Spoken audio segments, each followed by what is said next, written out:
Hello viewers, welcome to my channel. In this video I am going to explain and solve chapter 1 exercise 1.1.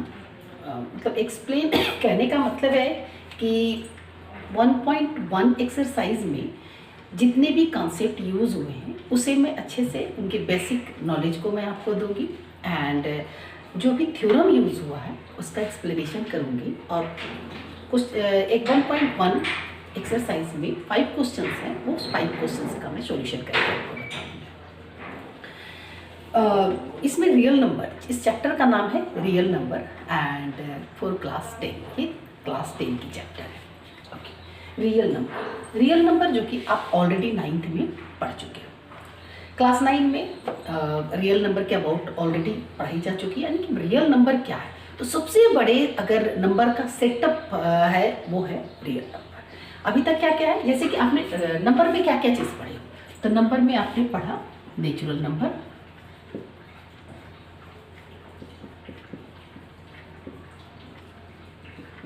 है ना, जो कि example अगर दे दूं तो 1 2 3 एंड सो ऑन इन्फिनिट तक, है ना, इसका कहीं भी एंड नहीं होता है। तो सेम नेचुरल नंबर को काउंटिंग नंबर भी कहा जाता है, पॉजिटिव इंटीजर भी कहे जाते हैं। ओके, नेक्स्ट आपने पढ़ा होल नंबर, जो कि बस नेचुरल नंबर में नेचुरल नंबर का जो सेटअप है उसमें हमने जीरो को ऐड कर दिया, ये हो गए होल नंबर। और फिर ये भी इन्फिनिट तक, इनका कोई भी एंड नहीं है। इसके बाद आपने पढ़ा इंटीजर। इंटीजर का जो सेटअप होता है वो निगेटिव से स्टार्ट होते हैं, मतलब -2 एंड इधर भी सो ऑन, और ये आपका 1 2 एंड इधर भी शो ऑन, बोथ साइड, है ना, negative numbers with whole number, जितने भी वो जो सेटअप बनते हैं, यानी बोथ साइड ये इन्फिनिट जाता है, नेगेटिव में भी इन्फिनिट जाते हैं एंड पॉजिटिव में भी इन्फिनिट जाता है, उसे हम इंटीजर कहते हैं। इसके बाद आपने पढ़ा रेशनल नंबर। रेशनल नंबर जिसे हम P/Q के फॉर्म में रिप्रेजेंट करते हैं, वेयर Q जो है वो 0 के बराबर नहीं होता है। इसके आगे पढ़ा कि रेशनल नंबर जो है वो 2 प्रकार का होता है, एक होता है टर्मिनेटिंग रेशनल नंबर एंड दूसरा होता है नॉन टर्मिनेटिंग रीअकरिंग। ओके, ये 2 प्रकार के होते हैं और रेशनल नंबर। इसके बाद आपने 9th में और क्या पढ़ा, आपने पढ़ा इरेशनल।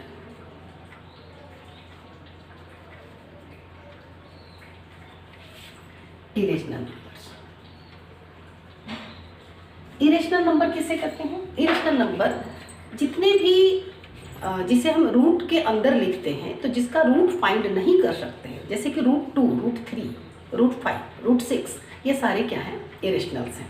दूसरा, जिसका हम क्यूब फाइंड नहीं कर सकते हैं, suppose that √6, Q4, Q9, Q10, ये सारे क्या है, इरेशनल्स हैं। पाई जो है वो एक इरेशनल नंबर है। और दूसरा चीज़ है वो नंबर जो कि कभी भी, मान लीजिए 7.1 1 1 0 0 0 1 1 0 0 1, मतलब ये ना रिपीट हो रहा है और ना ही वो एंड हो रहे हैं। इस कंडीशन में जब इस प्रकार का नंबर हो तब हम इसे क्या कहते हैं, इरेशनल नंबर कहते हैं। तो आपने सीखा कि क्या हो, और ये सारे किस पे आते हैं, ये सारे नंबर जो है वो रियल नंबर के अंतर्गत आता है। अगर हम रियल नंबर का लाइन ड्रॉ करें, है ना, सपोज दैट एक लाइन ड्रॉ करें रियल नंबर का, तो इसमें 2 चीज़ आएगा, है ना, एक आएंगे रेशनल, दूसरा आएगा इरेशनल। और रेशनल के अंदर ये यहाँ से जितने भी टर्म हैं ये सारे रेशनल में आते हैं, क्योंकि रेशनल को भी, जितना भी हमारा इंटीजर है वो भी रेशनल नंबर है, क्योंकि सब इसे हम पी अपॉन क्यू के फॉर्म में रिप्रेजेंट कर सकते हैं. Suppose that -2 can be written -2 upon 1 and 0 we can write 0 upon 1, 0 upon 2, 0 so on. Okay, whole number जितने भी हैं उसे हम ये रेशनल नंबर के रूप में यानी पी अपॉन क्यू के रूप में रिप्रेजेंट कर सकते हैं एंड नेचुरल नंबर को भी. तो ये दो इस रेशनल के सेटअप में ये पूरा आ जाता है. और इरेशनल जो है वो जो 3 प्रकार के होते हैं, यानी जो अभी मैंने बताया, एक तो होता है जो परफेक्ट क्यूब नहीं होते हैं, परफेक्ट रूट नहीं होते हैं, दूसरा एंड तीसरा जो इस तरीका से नंबर कभी भी वो ना ही वो रिपीट करता हो ना ही टर्मिनेट होता हो, तब इसे हम क्या कहते हैं, इरेशनल नंबर कहते हैं. तो ये रहा आपका प्रीवियस जानकारी जो कि ऑलरेडी आप अब तक पढ़ चुके हो, 9th तक में पढ़ चुके हो. अभी आप 10th में क्या पढ़ने वाले हो, तो 10th में जो पढ़ने वाले हो यहाँ वो भी ऑलरेडी आप पढ़ चुके हो और इवन आप 5th 6th से ही पढ़ चुके हो, बट उसका एक नेमिंग की गई है ना. इससे फाइंड करने के लिए तो आपने सीखा ही है ना. सबसे पहले मैं वो बताती हूँ जो आप पढ़ चुके हो.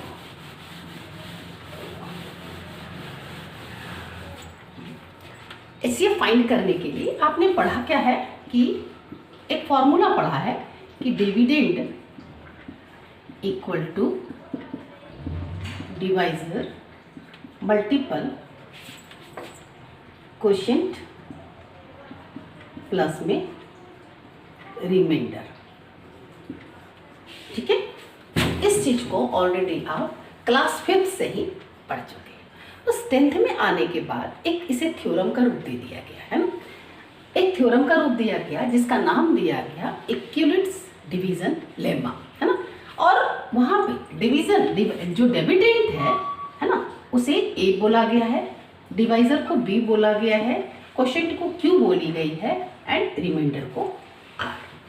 कंडीशन क्या है, उसमें कंडीशन भी दी गई है कि जो हमारा रिमाइंडर होगा ना वो या तो 0 होगा या तो मतलब 0 के बराबर होगा या तो फिर 0 से बड़ा होगा. और जो हमारे डिवाइजर होंगे, सॉरी रिमाइंडर जो है वो डिवाइजर जिसे बी से इंडिकेट किया गया है, इसमें बी से इंडिकेट किया गया है, और रिमाइंडर जो है वो ऑलवेज डिवाइजर से छोटे होंगे. ये कंडीशन हमें दी गई है. ओके, ये इसी चीज़ को यूज़ करते हुए हम किस तरीका से HCF को फाइंड करते हैं, यानी कि उसका एक अलग कॉन्सेप्ट बताया गया. पहले तो सिंपल HCF फाइंड करेंगे और उसे कैसे अरेंज करते हैं वो मैं आपको एक्सरसाइज का क्वेश्चन करके दिखाती हूँ. ये रहा एक्सरसाइज 1.1 का क्वेश्चन नंबर 1. वो हमें क्वेश्चन क्या है कि use equivalence division algorithm to find the HCF of. इनका HCF फाइंड करने के लिए हमें क्या करना है, इक्विवेलेंट डिवीजन लेमा को यूज करना है. तो सॉल्यूशन में इक्विवेलेंट डिवीजन लेमा है क्या, तो वो चीज़ मैं यहाँ पे पहले मेंशन कर देती हूँ टॉप में. A equal to b q plus में r, where r equal and greater than ये 0 बट लेस देन डिवाइजर, यानी कि b से वो छोटे होंगे. रिमाइंडर पहले क्या करेंगे, उससे जो छोटा नंबर है उसे डिवाइजर के रूप में और जो बड़ा नंबर है उसे डिविडेंड के रूप में लेकर के HCF को फाइंड करते हैं. यानी सिंपल सा जो आप जानते हैं. तो 135 छोटा नंबर है, 225 बड़ा नंबर है. 1 टाइम आएंगे 135 0 9 एंड आपको पता है कि जो डिवाइजर है वो डिविडेंड के जगह पे चला जाता है. 135 अगेन 1 टाइम 5 एंड 4 एंड 90, ये आ गए 2 टाइम. जो हमारा HCF होता है उनके जो रिमाइंडर होते हैं तो लास्ट एंड जब होता है तो ऑलवेज वो 0 होता है. यह ध्यान देने वाली बात है. कोई भी यहाँ पे 0 के अलावा कोई डिजिट नहीं होनी चाहिए. हम वहाँ तक उसे सॉल्व करते हैं. अब हम क्या करेंगे, ये जो हमारा इक्विवेलेंस डिवीजन लेमा है उस पर इसे अरेंज करते हैं.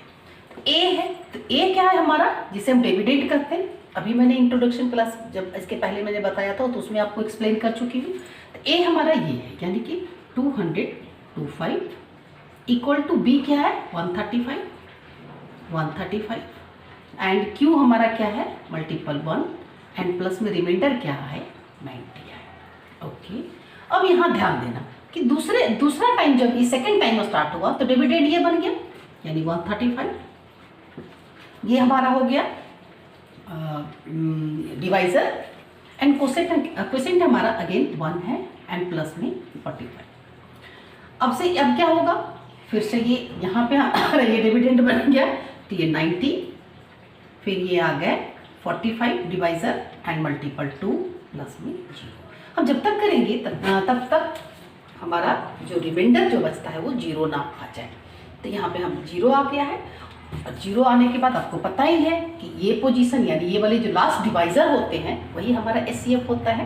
तो क्या होगा यहाँ पे इस पोजीशन पे, तो HCF of 135 and 225 is 45। Okay, next question, sorry next part, second part है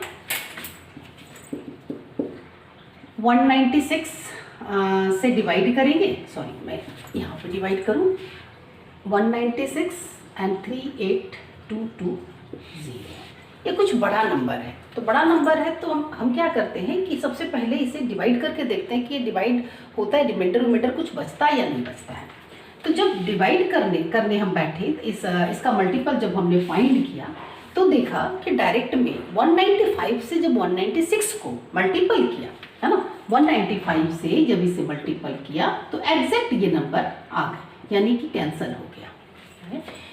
यानी ये नंबर जो है वो इसका फैक्टर है ना। तो ये डायरेक्ट क्या हो गया कि यही हमारा HCF हो गया, क्योंकि ये कॉमन फैक्टर इसमें 196 से ये भी डिवाइड हो रहे हैं, और ये भी इसका कॉमन फैक्टर है, और ये भी इसका कॉमन फैक्टर ये भी है। ओके, तो यहाँ पे हमारा क्या बचा 38220 इक्वल टू ए के जगह पे है ना, डिविडेंड के जगह पे, और ये 196 हमारा आ गया divisor and multiple 195 and plus में 0। तो डायरेक्ट में HCF यहाँ पे क्या हो गया, HCF ऑफ 196 एंड 38220 इज, इसे रब कर दो 196। ओके, थर्ड पार्ट में चलते हैं 867 एंड 255। तो 255 867 3 टाइम डिवाइड करेंगे तो 5 3 15 6 7 ओके 201 255 2 टाइम 100 204 1 5 102 2 टाइम 102 या फिर 0 है ना। अब इसको क्या करेंगे, अरेंज कर देंगे। ए हमारा क्या है 865। ऑलवेज ध्यान देना जब भी HCF फाइंड करते हैं तो जो हमारा डिविडेंड होता है वो दो नंबर जो भी दिए होते हैं उसमें से जो ग्रेटर नंबर होते हैं वो डिविडेंड होता है, और जो उसका स्मॉल नंबर होता है वो उसका डिवाइजर होता है। Equal to 255 multiple 3 and plus में 102। नाउ 255 अब इसका डिविडेंड बन गया 2 मल्टीपल 2 प्लस में 51। अब ये 102 जो है वो डिवाइजर डिविडेंड बन गया, ये आ गए 51 मल्टीपल 2 प्लस में 0 एंड हो गया। इसे रब कर देंगे, ये हमारा रफ का काम है ना, बस इसलिए उसे कर लिया पहले ताकि आसान इजी हो जाए हमारा solution. Okay, HCF of 867 and 255 is 51। तो इस तरीका से कोई भी 2 डिजिट आपको दिए जाए, आप सिंपल HCF पहले फाइंड करो और उसके बाद आप उसे अरेंज कर दो इस फॉर्म में, इक्विवेलेंस डिवीजन लेमा के फॉर्म में। Next question which is so that any positive odd integer is of the form of 6q plus 1 or 6q plus 3 और 6q plus 5 है ना, इस फॉर्म में होते हैं। कोई भी ऑड इंटीजर हो तो where q is some some integer, जहाँ पे क्यू जो है यहाँ पे बोला जा रहा है कि क्यू कोई भी इंटीजर हो सकता है। अगर हमें ऑड इंटीजर करने का मतलब है कि यहाँ पे भी हमें क्या बताया गया है, ये क्या है हमारा इक्विलिब्रियस डिवीजन लेमा का ही फॉर्म है। इट मीन्स अगर और वो ऑड नंबर जो है वो हमारा डिविडेंड होगा, है ना। ये जो ऑड नंबर बताया गया है कि पॉजिटिव ऑड इंटीजर जो है वो क्या है, ए है। ओके, एंड दूसरे हमें बोला जा रहा है कि वो इस फॉर्म में होंगे, या तो इस फॉर्म में होंगे या तो फिर ए हमारा 6q + 3 के फॉर्म में होगा, या तो फिर ए जो है ये ऑड है सारे, है ना, ये सारे क्या है, ऑड है, ऑड इंटीजर है। ये सारे ए जो है हमारा वो ऑड इंटीजर है, ध्यान देना। ऑड इंटीजर इट मीन्स 1 3 5 7 9 11 13 ये सारे डिजिट्स हैं। ओके, या तो वो 6q + में 5 के फॉर्म में होंगे, ये बताया जा रहा है। इनको करने का मतलब ये है कि हम अगर इक्विलिब्रियस डिवीजन लेमा से फाइंड करें किसी भी इंटीजर को, यानी कोई भी डिविडेंड हमें अगर फाइंड करना हो तो वो यही 3 फॉर्म में आएंगे, है ना। इसी पे हम उसे अरेंज कर सकते हैं। क्यों, वहाँ पे कोई भी इंटीजर हो सकता है और क्यों की कोई कंडीशन नहीं है कि वो ऑड होगा या फिर इवन होगी। तो अब क्या कर रहे हैं, ऐसे सॉल्यूशन को हमें जब इसे प्रूफ करना है तो क्या करेंगे, तो हम लेट कर लेते हैं कि a be some positive integer, है ना। Let a be some positive integer. अब यहाँ पे मैंने पॉजिटिव इंटीजर लिखा है, ऑड इंटीजर नहीं लिखा, यानी कि वो कुछ भी हो सकता है, वन भी हो मतलब इवन भी हो सकते हैं एंड ऑड भी हो सकता है।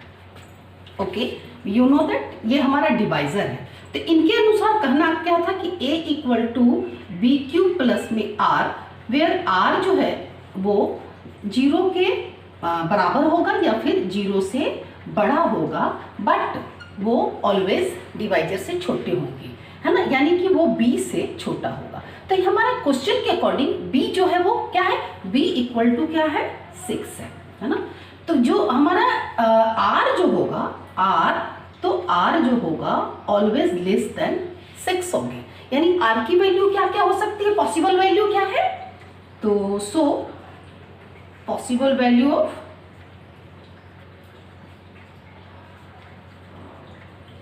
ऑफ r =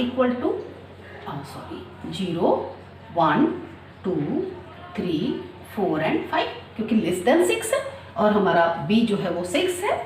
ओके, अब इसके अकॉर्डिंग हम सेट करते हैं कि सपोज दैट ए कोई भी इंटीजर है, तो वी कैन से दैट कि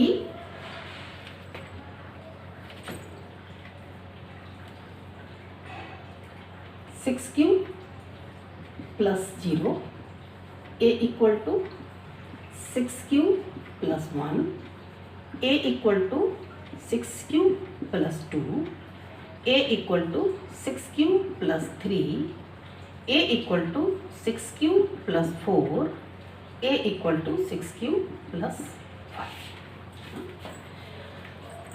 इसमें ऑड नंबर होने का कंडीशन क्या होता है कि वो 2 से डिविजिबल नहीं होंगे, है ना, यही कंडीशन होता है, आप ऑलरेडी पहले पढ़ चुके हो।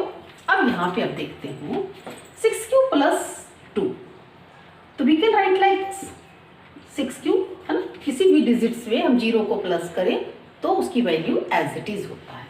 अब यहाँ पे आगे क्या लिख सकते हैं, 2 × 3q। ओके, ना इसे हम नहीं ले सकते, बट इसमें क्या कर सकते हैं, अगेन 2 कॉमन ले सकते हैं, 3q + 1, ये से हम कुछ नहीं कर सकते हैं। यहाँ पे अगेन 2 कॉमन ले सकते हैं, 3q + 2। अब यहाँ पे बताइए आप कि जब 6q + 0, यानी कि अगर वो इस फॉर्म में हो, 6q के फॉर्म में हो, तो उनका 2 जो है उसका फैक्टर बन रहा है ना, ये इस 2 से वो डिविजिबल है, ये डिजिट जो है वो 2 से डिविजिबल है, तो वो ऑड कैसे हो सकता है, कोई भी ऑड नंबर आप 1 ले लो, 3 ले लो, 5 ले लो, 7 ले लो, 9 ले लो, 11 ले लो, 13 ले लो, कोई भी नंबर ले लो और उसे 2 से डिवाइड कर सकते हो? नहीं कर सकते हो। बट यहाँ पे ये 2 का मल्टीपल है, यानी कि ये क्या है, हमारा ऑड नहीं है, इवन है। ये नहीं है, दैट्स वाई ये है। अब यहाँ पे हमने फाइंड किया इनका भी फैक्टर एक 2 आ रहा है, यानी ये भी 2 से डिविजिबल है, तो ये भी नहीं है। हमने एक और फाइंड किया, ये भी 2 से डिविजिबल है, इसका मतलब ये भी इवन है। तो बाकी क्या बचा? 6 cube plus 1, 6 cube plus 3, 6 cube plus 5। हमने प्रूफ कर दिया। Okay, from above we conclude that any positive odd integer is of the form of 6 cube plus 1, 6 cube plus 3 and 6 cube plus 5, है ना। इस तरीका से हमने प्रूव कर दिया कि वो इस फॉर्म में, अगर इस फॉर्म में है तो वो ऑड इंटीजर है। ओके, नेक्स्ट क्वेश्चन बोल रहा है an army contingent of 616 member is to march behind an army band of 32 members in a parade। एक परेड में 32 मेंबर का आर्मी बैंड है और उसके पीछे 660 मेंबर्स हैं जो कि आर्मी के हैं, वो मार्च कर रहे हैं। Okay, the 2 groups are to march in the same number of column, और ये दोनों ग्रुप जो है वो सेम नंबर ऑफ कॉलम में मार्च कर रहे हैं। What is the maximum number of column in which they can march, और ये दोनों जो मार्च कर रहे हैं तो उसमें मैक्सिमम नंबर ऑफ कॉलम क्या होगा? तो मैक्सिमम नंबर यानी कि हाईएस्ट नंबर, हमें कॉमन नंबर चाहिए, तो हाईएस्ट कॉमन नंबर फाइंड करने के लिए हमें एचसीएफ फाइंड करना होगा, है ना। जब भी हमें लिस्ट कॉमन नंबर फाइंड करना होता है तो हम एलसीएम फाइंड करते हैं। हमें यहाँ पे हाईएस्ट मतलब उसमें से कितने कॉलम बने होंगे, और वो 32 जो बैंड वाले हैं, आर्मी बैंड वाले, उसके पीछे जो मार्च कर रहे हैं, तो टोटल उनके कॉलम कितने होंगे? तो हाईएस्ट कॉमन, तो यहाँ पे 32, और तो यहाँ number of army equal to 616 and number of army band, है ना, इक्वल टू 32। तो एचसीएफ क्या होगा? तो एचसीएफ फाइंड करने के लिए हम क्या करेंगे? 606 का यानी 2 टाइम्स हुए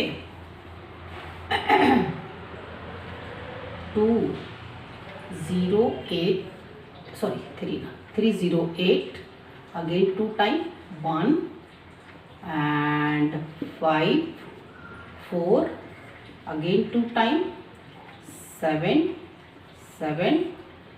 and 11 time 7 टाइम कर 7 to 11। ओके, पहले मैं ये फाइंड कर दूँ तो इनका जो प्राइम फैक्टर है वो क्या है? 2 multiple 2 multiple 2 multiple 7 multiple 11 and 32 का फाइंड करें।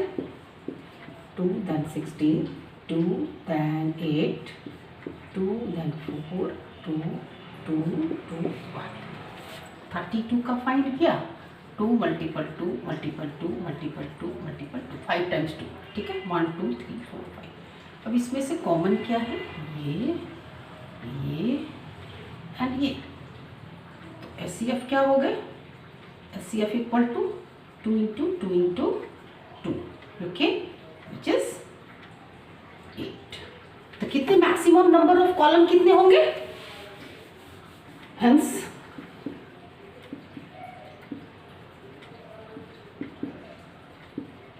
maximum numbers of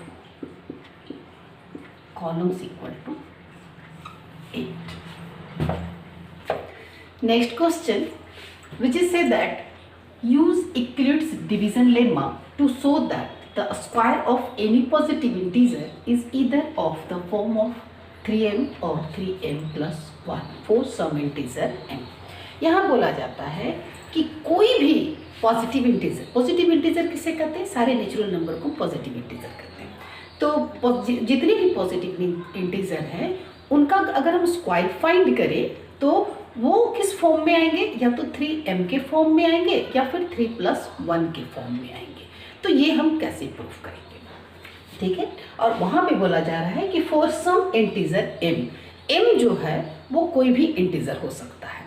ओके, यहाँ हमने डेट कर लिया, let the some positive integer be a in form of 3q + 1 and 3q + 2।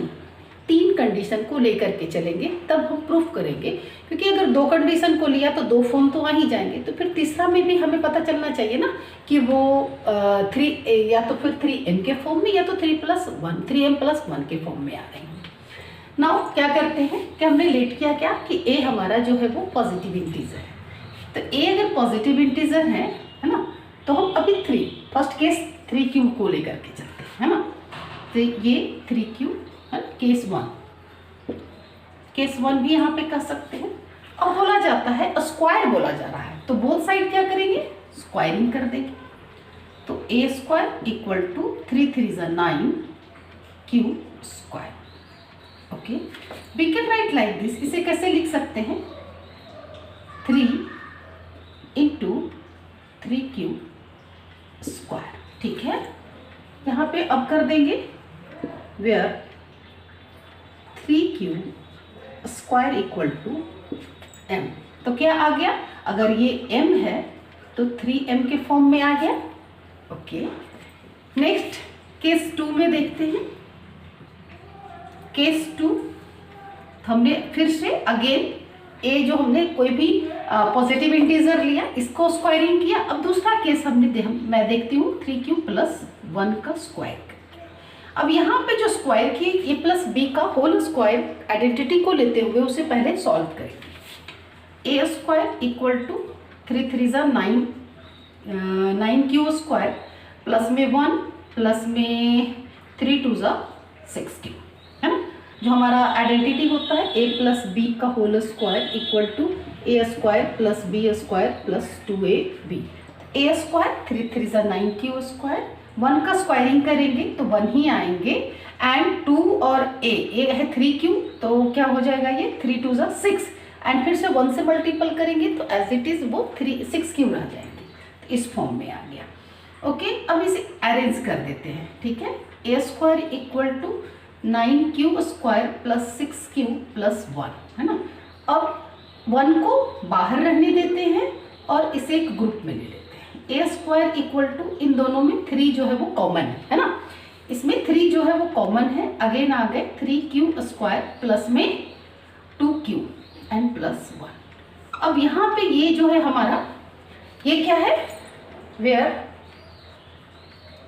3q² + 2q = m। हमने इसे इसके बराबर m माना। ये कोई भी इंटीजर है जिसे हमने m माना। तो अभी हमें क्या प्राप्त, हमने फिर भी क्या पाया कि अगर ये m है, अगर ये m है, इसकी वैल्यू m है, तो 3m + 1, है ना। ये क्या आ गए? 3m + 1। चलो नेक्स्ट थर्ड केस में देखते हैं, केस 3।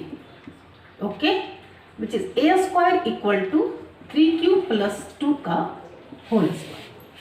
अगेन यहाँ पे a + b का होल स्क्वायर की आइडेंटिटी को फॉलो करते हुए सॉल्व करेंगे। a² = 9q² + 2 × 2 = 4, प्लस में आ जाएंगे 3 × 2 = 6, 6 × 2 = 12q, एंड अगेन इसे अरेंज करेंगे।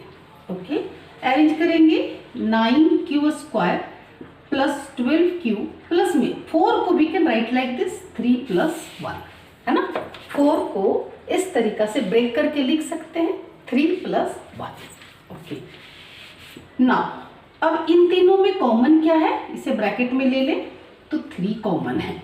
ओके, 3q² प्लस में 4q प्लस में 1 + 1।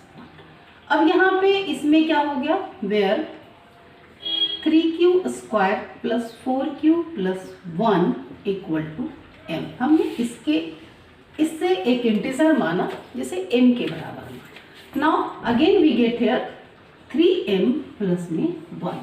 तो इतना जो हमने तीन केस को सॉल्व किया, तीन केस को सॉल्व करने के बाद हमने क्या पाया कि जो कोई भी पॉजिटिव इंटीजर का स्क्वायर अगर हम फाइंड करते हैं तो वो या तो 3m के फॉर्म में होते हैं या तो फिर वो 3m प्लस 1 के फॉर्म में होते हैं।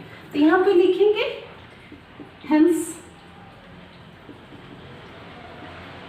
From above we found that अब यहाँ से अब इस चीज को लिखेंगे that the square of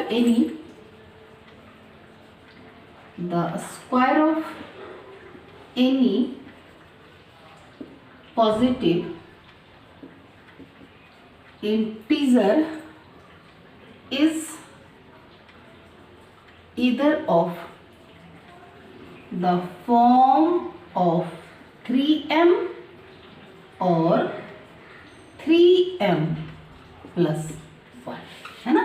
वो जो हमने जो कोई भी पॉजिटिव इंटीजर का जो स्क्वायर फाइंड करते हैं, पॉजिटिव इंटीजर अभी मैं बता रखी हूँ क्यों क्या है, नेचुरल नंबर, वो क्या है आपका या तो 3m के फॉर्म में होंगे या तो फिर 3m प्लस 1 के फॉर्म में होंगे। नेक्स्ट टाइम इस एक्सरसाइज का last question which is use equilibrium division lemma. सारे क्वेश्चन में इक्विलिब्रियम डिवीजन लेमा को ही यूज करके हमें सॉल्व करना, एक ही बात को बार बार रिपीट की गई है। To show that the cube of any positive integer is of the form of 9m plus 1 और 9m प्लस 8 कि कोई भी अभी जो फोर्थ क्वेश्चन मैंने बताया उसमें क्या था, सेम क्वेश्चन है दोनों, उसमें स्क्वायरिंग को लेकर के दिया था कि कोई भी पॉजिटिव इंटीजर जो है वो 3m या तो फिर 3m प्लस 1 के फॉर्म में होते हैं, उनके स्क्वायर उनके जो स्क्वायर आते हैं वो जो 3m या तो फिर 3m प्लस 1 के फॉर्म में आते हैं। इसमें बताया जा रहा है कि कोई किसी भी पॉजिटिव इंटीजर का जो क्यूब होता है ना, वो अगर हम उसका क्यूब फाइंड करते हैं तो वो या तो 9m के फॉर्म में होते हैं या 9m प्लस 1 के फॉर्म में होते हैं या फिर 9m प्लस 8 के फॉर्म में होता है। तो ये कैसे होता है, तो यहाँ पे क्यूब दिया गया है। अब सबसे बड़ी बात है कि जो हमें ये जो इक्विलिब्रियम डिवीजन लेमा का जो फॉर्मूला है वो क्या है आपका कि a equal to b cube plus में r, है ना, वेयर r जो है वो greater and equal to 0 but less than b। ये r जो है वो 0 के बराबर होगा या तो फिर उससे बड़ा होगा और बट वो b से, यानी कि वो ऑलवेज डिवाइजर से छोटे होंगे। ये चीज इनका कंडीशन है। अब देखो इसी फॉर्म में ये दिया हुआ है ना, इसी फॉर्म में ये दिया हुआ, इसका करने का मतलब है 9m प्लस r के जगह पे 0। ओके, इसी फॉर्म में हमें दिया हुआ है। ये दिया हुआ है तो कहने का मतलब है कि हमारा r जो होगा वो 9 से लेस होगा, है ना। r इक्वल टू 0 1 2 3 4 5 6 7 8 इतने होंगे। अब इतना सारा कंडीशन को अगर सबको 1 बाय 1 सॉल्व करेंगे तो जो हमारा सॉल्यूशन है वो बहुत लेंदी और बहुत ही लंबा चौड़ा हो जाएगा।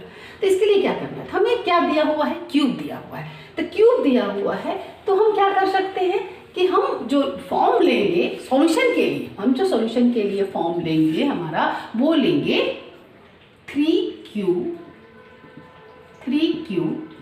प्लस 1, है ना। 3q प्लस 1 के फॉर्म में ही लेते हैं, चलो एक ही फॉर्म लेते हैं, 3q प्लस 1 के फॉर्म में। 3q यहाँ पे r लिखते हैं, सॉरी यहाँ पे r लिखते हैं, जहाँ हमारा क्या है r जो है वो यहाँ पे 3 से छोटी होनी चाहिए, है ना। अब हमने क्या किया, क्यों लिया 3। अब यहाँ पे ये भी सवाल उठता है कि भाई क्वेश्चन में तो 9 दिया हुआ है, आप 3 क्यों ले लिए हो। 3 इसलिए लिया बेटा कि 3 का जब हम क्यूब फाइंड करते हैं तो वो 27 होता है, जो 27 जो है वो 9 का मल्टीपल है ना, 9 का मल्टीपल है। दैट्स वाई सॉल्यूशन को ज़्यादा लेंदी ना बनाते हुए हम उसे शॉर्ट करेंगे। आप देखो बट आंसर जो है आपका 9m प्लस 1 और 9m प्लस 8 के फॉर्म में ही आएंगे। कैसे आएगा। चलो 1 बाई 1 करके देखते हैं, है ना।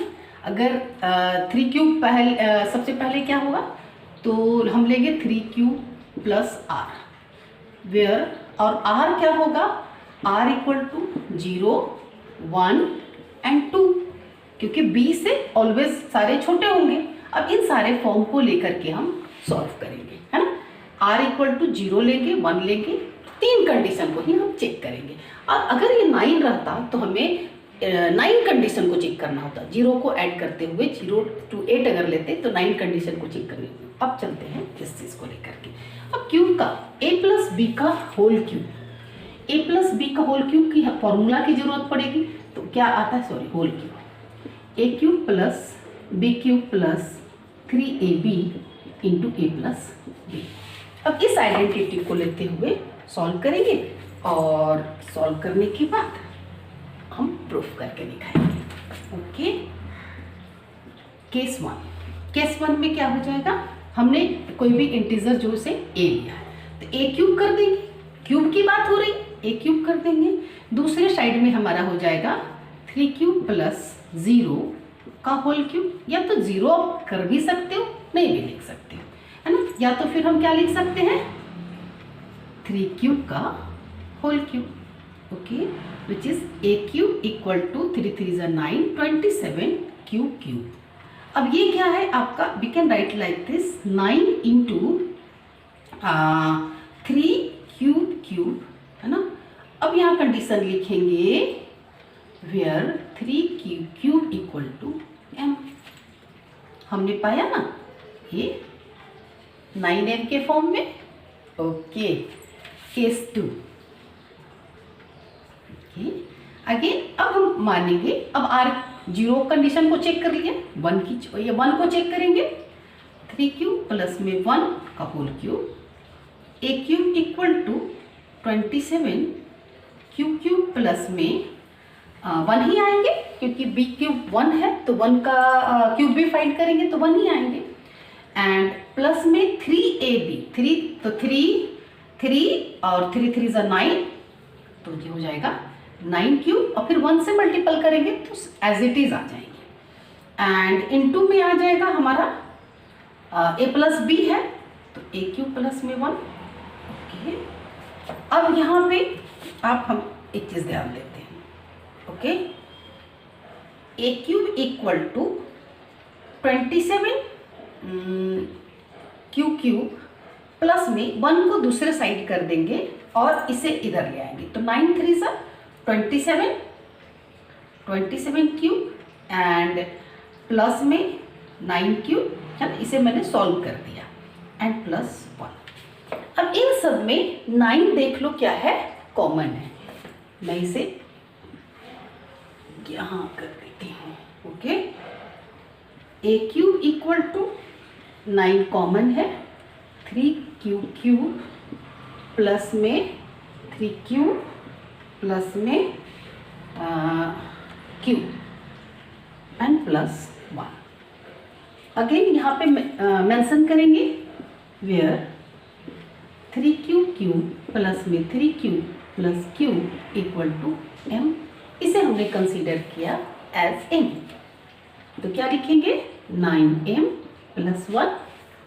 ओके, दूसरा फॉर्म आ गया। तीसरा चेक करते हैं, a cube equal to 3 cube plus 2 का होल क्यूब, सॉरी मैं स्क्वायर लिख देती हूँ, चेक करना भैया कहीं मैंने स्क्वायर तो नहीं लिख दिया, ये मिस्टेक हो जाती है।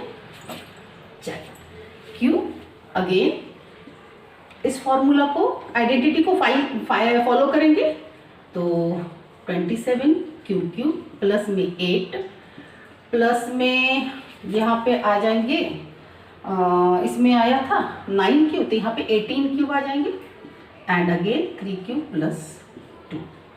ओके, देखते जाना, बताते जाना, मैं स्क्वायर कर दे रही हूँ।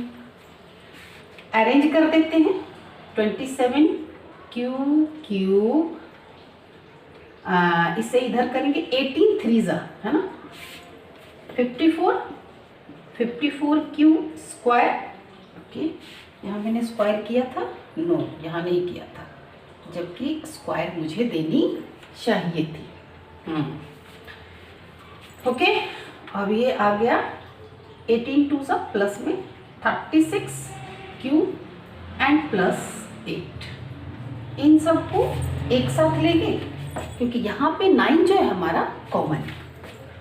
ए q equal to 9 into 3 q plus में 6 क्यू स्क्वायर प्लस में 4 क्यू प्लस में 8। अब इन सबको क्या मानेंगे, m। यहाँ मेंशन करेंगे where 3 q plus 6 q square plus 4 q equal to m। ठीक है, तो यहाँ क्या हुआ 4m प्लस में 8। अब चेक कर लो, है ना, हमने तीनों कंडीशन को चेक किया। चेक करने पे एक फॉर्म आया 9m, सेकेंड फॉर्म आए 9m plus 1 and third case में आया हमारा, हाँ ये था हमारा case 3, case third. Okay, 9m plus में 8, और यही चीज़ हमसे बोला जाता है। अब यहाँ पे लास्ट में जो हमें लिखना होता है वो लिखेंगे। Hence from above we conclude that. अब दैट के बाद ये सारा कुछ लिख देंगे, है ना। The cube of any positive integer, देख लेना अगर आपको दिख नहीं रहे होंगे, बस यही पॉइंट लिखना है। यह integer is form of 9m plus 1 और 9m प्लस में 8। वही मैं यहाँ लिख रही हूँ, अगर आपको शायद ना दिखे तो आप ये चीज़ मेंशन करोगे। Okay, any positive integer is of the form of 9m plus 1 and 9m plus 8। Understood? I hope जितने भी मैंने सॉल्यूशन बताया सब आपको समझ में आ गया होगा। प्लीज़ चैनल को सब्सक्राइब कर लीजिए, बेल आइकन को दबा दे, लाइक और शेयर करना ना भूलें।